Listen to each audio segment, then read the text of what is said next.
contre les manifestants. Le chef de la puissante armée a mis en garde les dizaines de milliers de manifestants contre la poursuite de leur mouvement de contestation du régime, alors que le président algérien par intérim, Abdelkader Ben Salah, a fixé l'élection présidentielle au 4 juillet. Le général Ahmed Gaïd Salah s'est engagé à veiller à la transparence du processus de transition.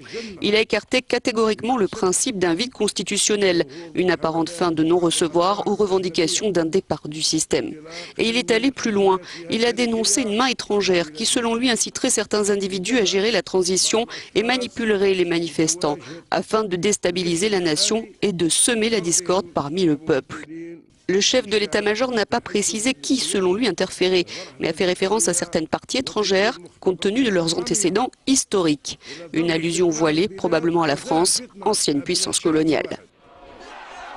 Cependant, la rue entend bien tenir bon. Dès l'annonce de la nomination de Ben Salah pour assurer l'intérim, ils ont protesté à Alger, mais aussi à Bouira et Tizi Ouzou.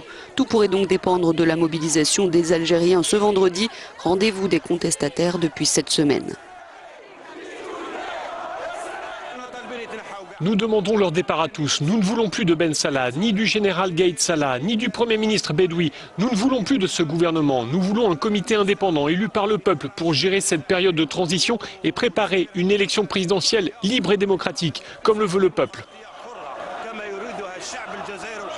Il faut savoir qu'en Algérie, les scrutins sont régulièrement entachés de soupçons de fraude. Le système électoral est considéré comme opaque, ultra favorable aux partis et candidats du système. Et ça, les manifestants n'en veulent plus. C'est l'actualité de ce jeudi, Damien, c'est aussi l'Algérie où l'élection présidentielle aura finalement lieu le 4 juillet prochain. Oui, l'annonce a été faite hier par la présidence par intérim qui est assurée maintenant par Abdelkader Ben Salah, un homme rejeté par des milliers de manifestants à nouveau hier à Alger, à Bouira ou encore à Tizi Ouzou. L'armée qui lance des mises en garde pendant ce temps-là. Son chef d'état-major affirme que certains slogans visent à détruire les institutions de l'État. Selon lui, certains manifestants seraient manipulés depuis l'étranger. Écoutez le général Ahmed Gaïd Salah.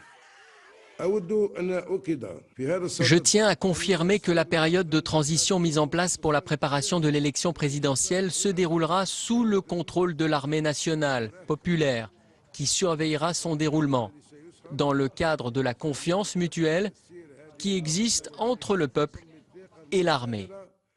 Dans la revue de presse, on reviendra sur l'actualité en Algérie avec ce dessin de Hic publié aujourd'hui par El Watan.